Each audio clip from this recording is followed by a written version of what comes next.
Are you ready for the economic smackdown over the debt ceiling? We are hearing about how far apart the right and left are.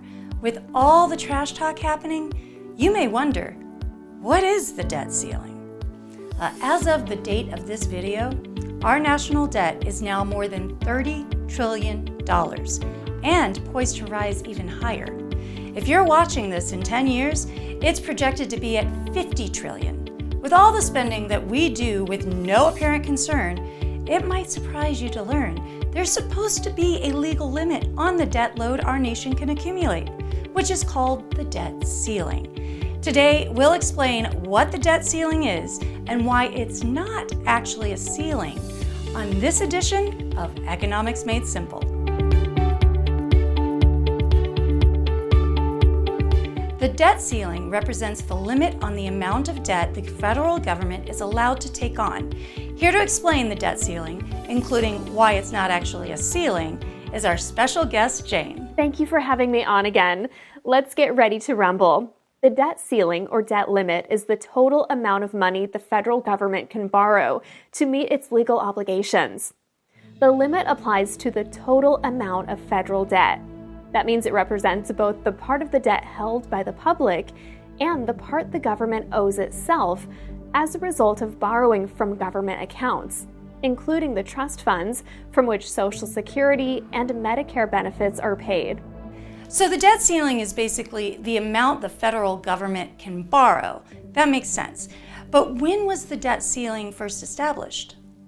The roots of the debt ceiling can be traced back to 1917. Prior to that year, when the federal government wanted to borrow, Congress had to separately authorize the Treasury to issue debt instruments for specific purposes. With America's entry into World War I, the government passed legislation giving the Treasury more authority to issue bonds on its own. The legislation also created a limit on the total dollar amount of bonds that could be issued.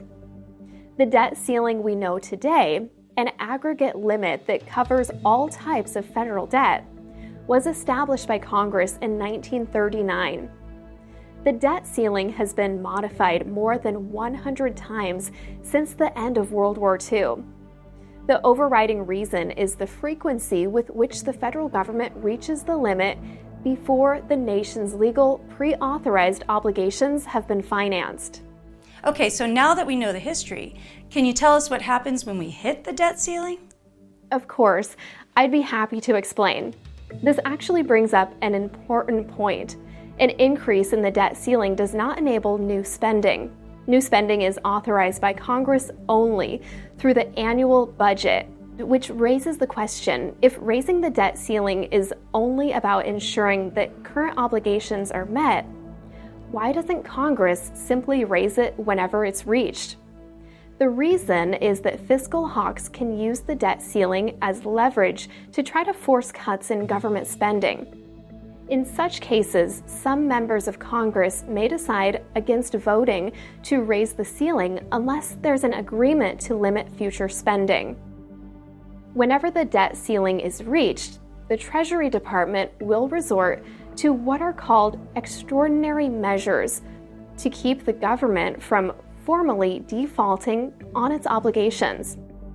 Extraordinary measures involve using available cash and various accounting maneuvers to ensure principal obligations are met. Wait, extraordinary measures? What does that even mean? Well, the use of extraordinary measures typically buys the government up to several months of additional time before it's faced with the prospect of default.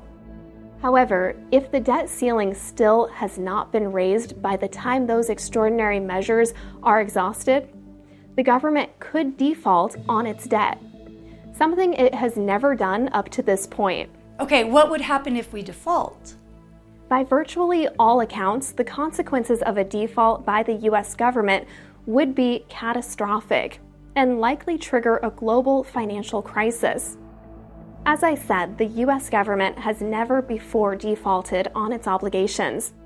But as the national debt continues growing to seemingly astronomical levels, experts say the unsustainability of America's fiscal outlook grows right along with it.